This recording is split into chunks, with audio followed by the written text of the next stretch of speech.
estamos mostrando la misma filmina en la que hemos quedado. ¿Están viendo aquello?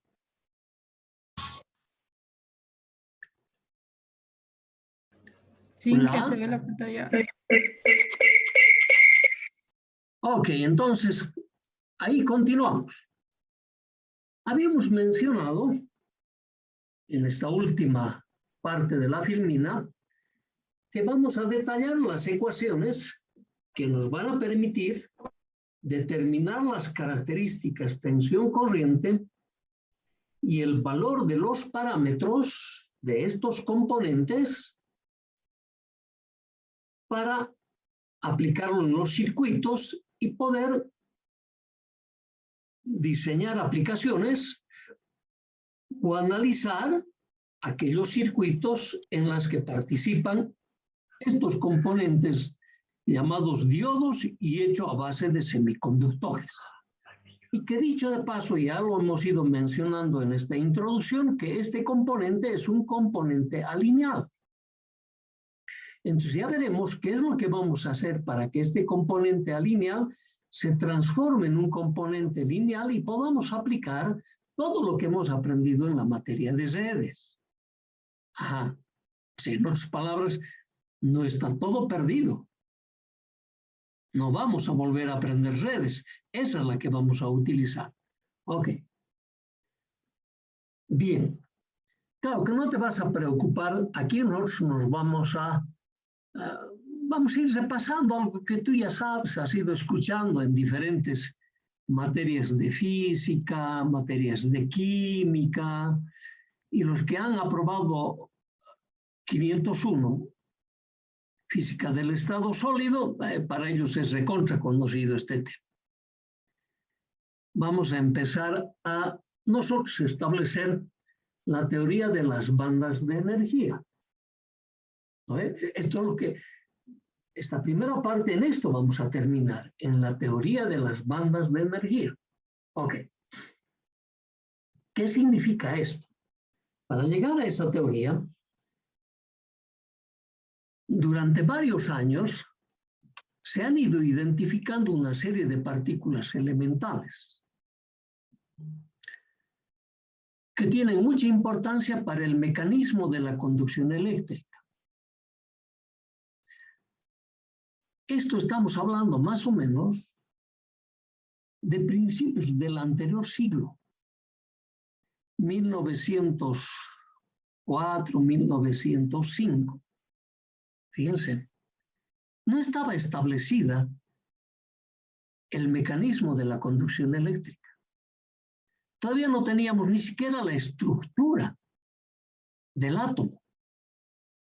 Y que para los elementos o componentes en base a semiconductores es importantísimo recordar esto. ¿No ve? Pero en un detalle que cuando lo veas te vas a decir, pues es sencillo. Es que es sencillo. Entonces, esto es lo que vamos a estar estableciendo nosotros. Se han ido analizando una serie de partículas de quienes se han medido la masa y la carga, porque eso es lo importante para la conducción eléctrica. Masa y carga, sobre todo la carga, de cada uno de los elementos que a su debido tiempo se fue encontrando. Y se puede establecer que la estructura de los sólidos está formado por átomos.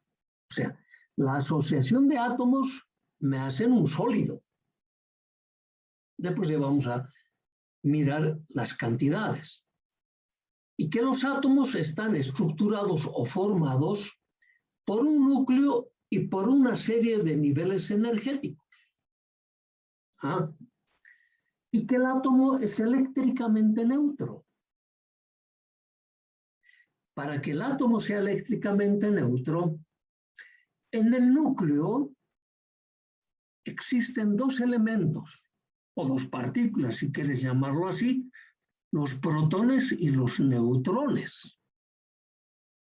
En el protón están las cargas positivas. Alrededor de ese núcleo, en diferentes niveles energéticos, están los electrones, que en una cantidad suficiente e igual a los que están en el núcleo para hacerlos eléctricamente neutros. Y obviamente se midió pues en cada uno de los casos la masa y la carga. ¿Sabe? Tanto del electrón como de los protones, o sea, de las cargas positivas. Y cuando se estableció esto, se pudo justificar eso que mucho antes se conocía, la electrólisis. No sé si se acuerdan de eso, ustedes han aprendido en la química. La electrólisis es cuando un elemento adquiere o pierde un electrón. Si adquiere un electrón, ese elemento queda cargado negativamente. Si pierde un electrón, ese elemento queda cargado negativamente. Solo cuando se pudo establecer esto, la electrólisis se pudo explicar adecuadamente. Ok. Bien. Entonces estamos diciendo, núcleo, en el núcleo se concentran los neutrones y protones. En los protones está la carga positiva. Y aquí están los niveles. En los niveles, los electrones con carga negativa. ¿Y cuál era la estructura? Le dieron varios modelos en el pasado. ¿No ve? Modelos que se fueron acercando paulatinamente a la realidad, hasta descubrir exactamente la estructura del átomo. Entonces, como cada vez que medían la carga del átomo, era eléctricamente neutro. ¿Y por qué era neutro? Ya habíamos mencionado, porque tiene la misma cantidad de cargas positivas en el núcleo que cargas negativas, orbitando alrededor de él en diferentes niveles energéticos. Ok. Entonces, esbozaron dos teorías. Una teoría en la que se pensó un átomo aislado, un solo átomo. Ese único átomo tiene esta estructura, ¿no ven? Núcleo y niveles energéticos. Y no tiene la acción de átomos vecinos. Es el único átomo. Y estudiaron su comportamiento del átomo. Entonces, cuando se analizó el comportamiento del átomo, tenía una estructura de líneas. Líneas que correspondían a los diferentes valores energéticos en el átomo aislado. Pero cuando se analizó al átomo formando un sólido, es decir, varios átomos formando un sólido, los niveles de este átomo aislado forman parte de un cristal y esos dieron lugar a la teoría de bandas, a esta teoría que estamos queriendo esbozar. Es bien sencillito, ya los vamos a ir implementando. Entonces, seguramente cuando hay varios átomos, uno al lado del otro, hay pues interacción. Solo recuerda, el ejemplo eres tú mismo. Si tú te aíslas de la sociedad, es decir, quieres hacer vida de ermitaño, te vas a la punta del cerro y es muy posible que hasta te olvides hablar. ¿No ven? Porque no recibes influencia alguna. Cuando estás dentro de una sociedad, dentro de un grupo, donde te relacionas, los unos van a influir en ti y tú vas a influir en los otros. Entonces hay una interacción. Lo mismo ocurre en los sólidos formados por múltiples átomos del mismo tipo. Ajá. No, por ejemplo, del cobre, para ser el conductor. Ok. Entonces hay una interacción entre ellos. Entonces, pero además en esta teoría esbozada de esa manera, existen algunas discrepancias o diferencias, porque los átomos no son completamente libres. O en otras palabras, los electrones que conforman los átomos tampoco son totalmente libres, sino que están influenciados por los átomos del retículo cristalino. Claro, un sólido forma un retículo cristalino. ¿De acuerdo? Ahora, si tú empiezas a recordar un metal cualquiera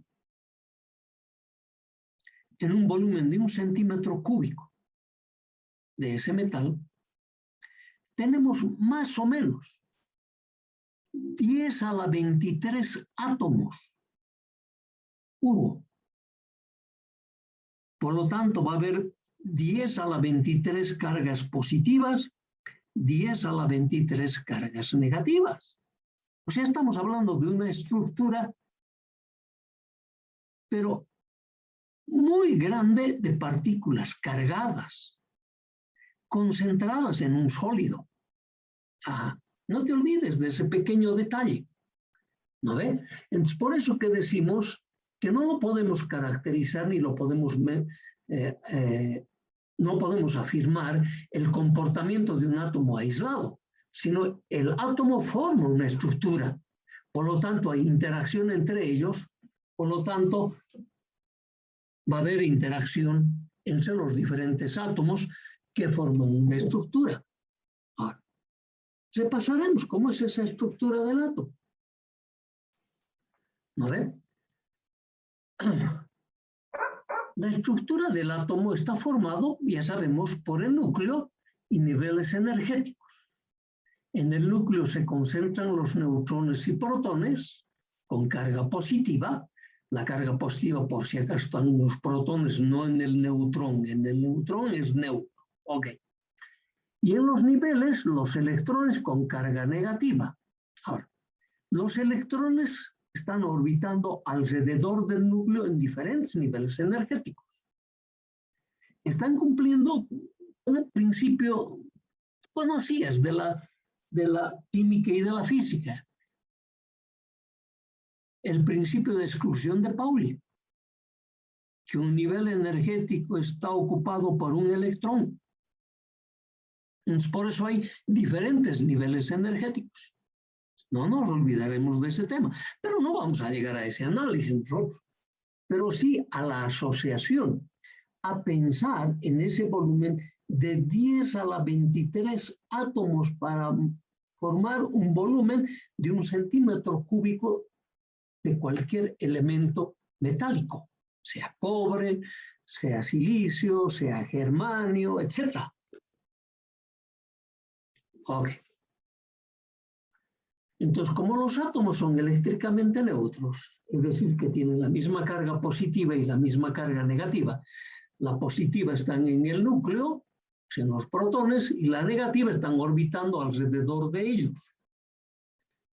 Más o menos, la estructura que se ha planteado es la estructura del sistema planetario. Este es un átomo. A ver, aquí tengo un núcleo. En ese núcleo están las cargas positivas, ahí están los protones y los neutrones, en el protón están las cargas positivas. Y alrededor del núcleo, en diferentes niveles, están orbitando electrones. Si están en diferentes niveles energéticos, están orbitando con diferente valor de energía. ¿No ven? Y tienen que, para no separarse del núcleo, cumplir con algunas leyes de la física.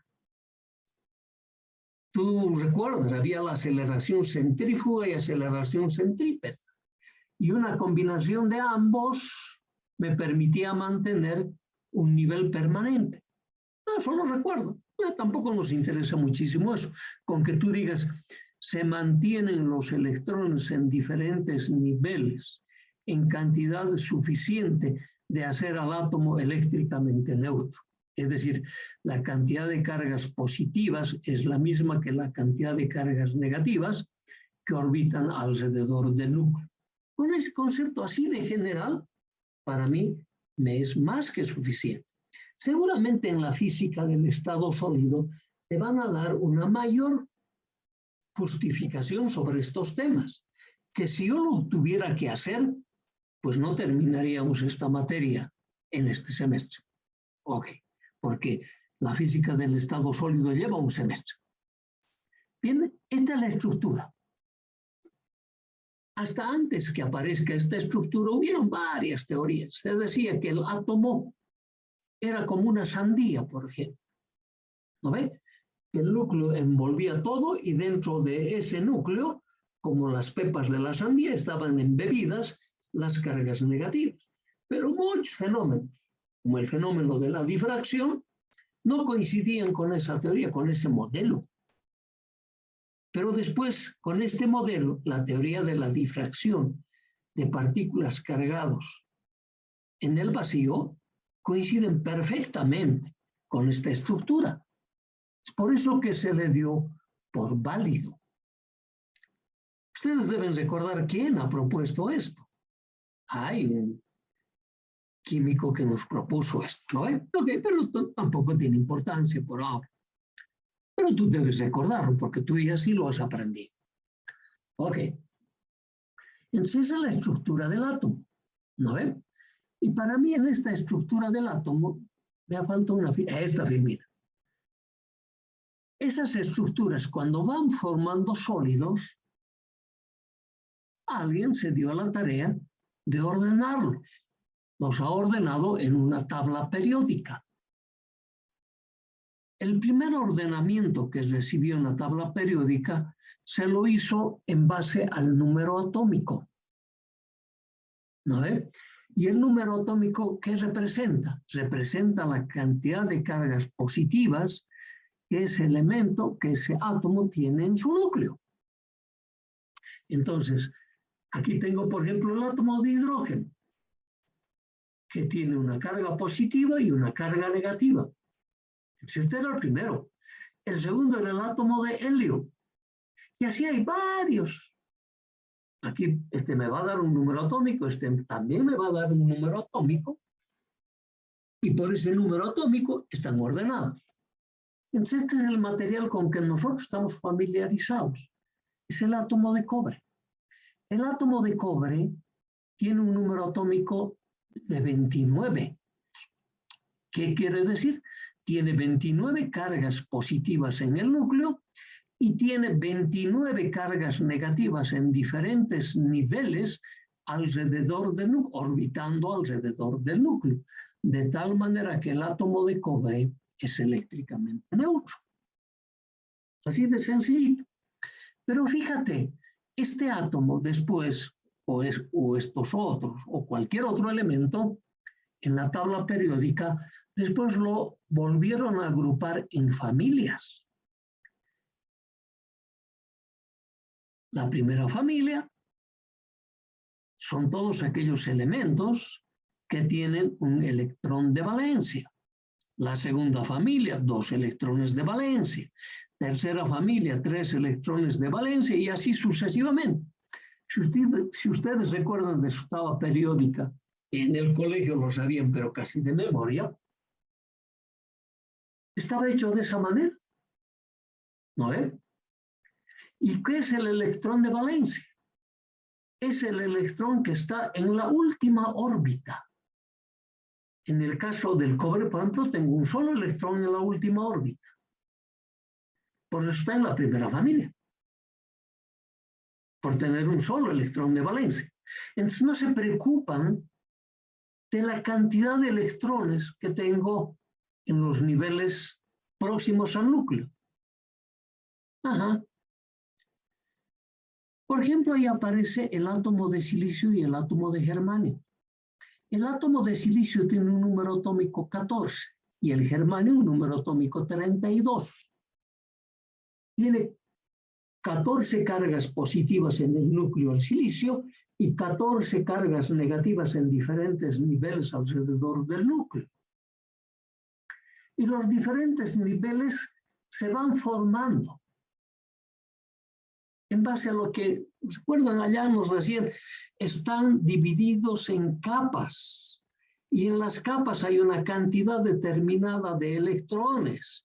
Y esa cantidad determinada de electrones cumplen con el principio de exclusión de Pauli y de una ley que deriva de la termodinámica. Eso ustedes ya conocían. ¿No ven? Que después lo estamos repasando, obviamente. Pero este silicio se conoce por estos 4 electrones que tienen en la última estructura. Por eso estos pertenecen a la 4ª familia. El germanio tiene número atómico 32, pero tiene 4 electrones de valencia en la última estructura. Ambos, silicio y germanio, pertenecen a la 4ª familia. Ya esto se vino a llamar electrones de valencia, ¿no ve? Y en el colegio te preguntaban, diga la valencia de tal elemento, y tú decías la valencia sobre el pucho, pero estabas hablando de estos electrones. Posiblemente allá no entendías, pero estabas hablando de aquello. Pero tú estabas dando la valencia. Ok. Y aquí estamos pensando como si fuesen átomos aislados. ¿No ven? No estamos todavía teniendo interacción ni siquiera entre el mismo tipo de átomo. O sea, un metal de silicio, ¿no ven? Donde va a haber 10 a la 23 de estos átomos para 1 centímetro cúbico. O de germanio, 10 a la 20, o de cobre, 10 a la... Ok, no te olvides de ese pequeño detalle. Entonces, estos en la tabla periódica o están agrupados por el número atómico o están agrupados por los electrones de valencia. Y los electrones de valencia están en la última capa, en la última estructura, digo yo. Ok. Entonces, bien, esa teoría